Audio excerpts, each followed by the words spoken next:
How were you feeling after the first or the 3 goals? You know, honestly, like the radio just asked me the same thing. Like we didn't have a bad first period. They were really opportunistic. We put a lot of pucks on the kid. He was really good. They did a great job. They did a great job finishing chances and had some really nice shots that went in. And we went into the third in intermission and we just said, like, you know, I think the last message I said was, boys, if we get the next one, we're winning the game. If we can get the first one here, cut it to 3-1, give the building some energy, we're going to win this game. Like, it just, there was no panic. It was a really kind of weird sense of calm. And we blinked and it was tied 3-3. How about the response? Unbelievable. Just as pissed off as I was at our guys last night, 100 times proud of them tonight. You know, like just the resiliency, the no quit. I mean, we you know, we're all over them to go up 4-3. You know, and they go up 4-3, and then we tied at 4-4. They go up 5-4. We tied at 5-5. The resiliency by Gibby, you know, and those goals weren't on Pav. I just wanted to see if I could get the guys a little energy and make a change. And Gibby went in, had the big breakaway save, and he held us in it in overtime. We were flat to start overtime, and the way Gibby held us in it is incredibly admirable, and we found a way. How do you capture the importance of what our approach line has meant to this team? Yeah, I mean, it's, you know, now everybody can truly understand why I was so grumpy the first 6 games when we didn't have him. You know, because I knew how he was going to be the centerpiece of this team. His leadership, just the way he plays. He's a 200-foot center that wins big face-offs and lives for the big moment, and he proved that tonight. He's a hell of a kid, hell of a leader. You know, he, Kurz, Becker, you know, Pav, all these guys that are here for a year. They're just those guys that have done so much for us, and it sucks we only get them for a year. But now we're 2 games away from winning a trophy, and I know these guys are confident that we can go do it. 10 days ago, Ryan, Kyle Smolin said that if you guys want to have success down the stretch, you need to be killers. Yeah. It wasn't a perfect game tonight, but how well do you think your team embodied that mindset today? Unbelievably well. I mean, to go down 3 against a good team and come back, I mean, it shows how potent we are, I think. Because, I mean, it literally, you blinked and it was tied. I mean, I think we got all 3 in the first 5 minutes, right? So, you know, Smoley's right, you know, and Smoley, you know, the message pretty much the whole game, you could hear the guys reiterated it was play for him. If we compete like him, if we do everything that Smoley does, we'll come out on top, and that's at the end of the day what the guys decided to do, and hopefully we get him back. With all the adversity you guys faced this year, how fitting is it to win a game like this where you're constantly trailing? Yeah, I mean, it was we've had some comebacks. You know, we had a big one here against Denver down 2 late, and so we knew it was nothing that we couldn't accomplish, but power play pulled through for us there to tie it, and the kill was huge for us there at the end of regulation to get a big kill. But it was a resilient effort, unbelievable. The fans were incredible. The place was rocking like it always is. But to be able to win our last game at home and walk off the ice in front of our fans and get them excited, hopefully for next season when we come back here is special. Are you going to resonate a little bit more? The tight-knit hockey community's been through a lot here this past year. What does that mean to you to be able to give them that type of stuff? It means a lot, you know. Like, it means everything. I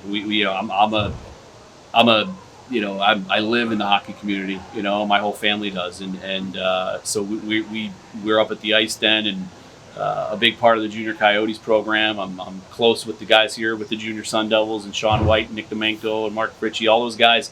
It's an unbelievable hockey community here, and to lose the NHL really sucked. It really sucked for this hockey community. It sucked for so many good people that you know, blood, sweat, and tears in so many ways that kept the Coyotes here. This guy to my right, like so many good people that affected. So to give that community and group of people some reprieve and to make them proud of what we're trying to build here and continuing to build and give them that excitement, it means everything.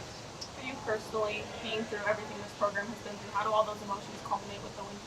Yeah, I mean, it's crazy. You know, like when you grind as much as we have, you know, to build for moments like this, it's you have to reflect, and it's one of those moments. I think that I'll have to watch the video to really embrace it. Like it's a special moment. It really is. What does this one take from last night's game too? Because I mean, you're saying you found a way to win, which is good. The team needed to play better and getting down. And talking about coming back. How much was drawn from last night's game?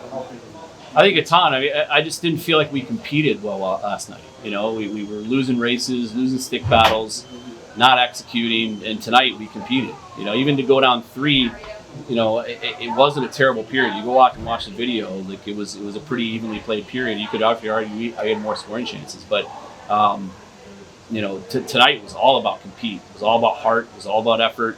It was all about will. All those things. It was a slugfest, and our guy that's now has 25 goals through the last punch, and luckily it was a knockout punch.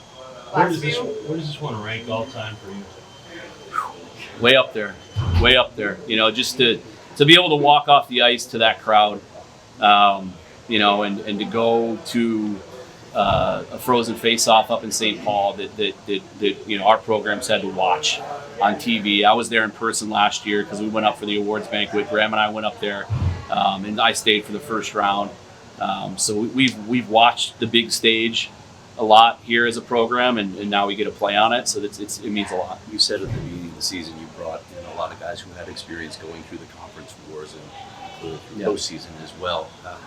How are they handling it so far? How are those leaders delivering that message, and how do you think everybody's responding right now to being in your first conference postseason tournament? Yeah, I mean, you look at all the guys that led us tonight and scored. From Kerwin, who's been through it, to Hardy, who's been through it, to Silly, who's been through it, Shimmick, who's been through it, Dylan Jackson went through it at Northeastern.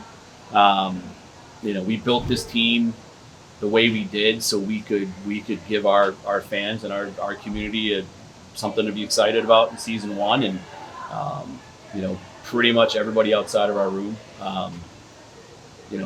didn't believe that we could do this, and we've lived up to our internal expectations, and like I said, we're 2 games away, and excited to go up there and continue to prove people wrong. What makes this team so special, guys?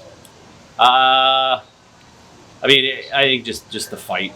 Like it's you started 3-7-1, and it was we knew we were so much better than the results we were getting, and the run we went on since then is pretty special. It's just the fight, the resiliency, the veteran leadership, all that stuff.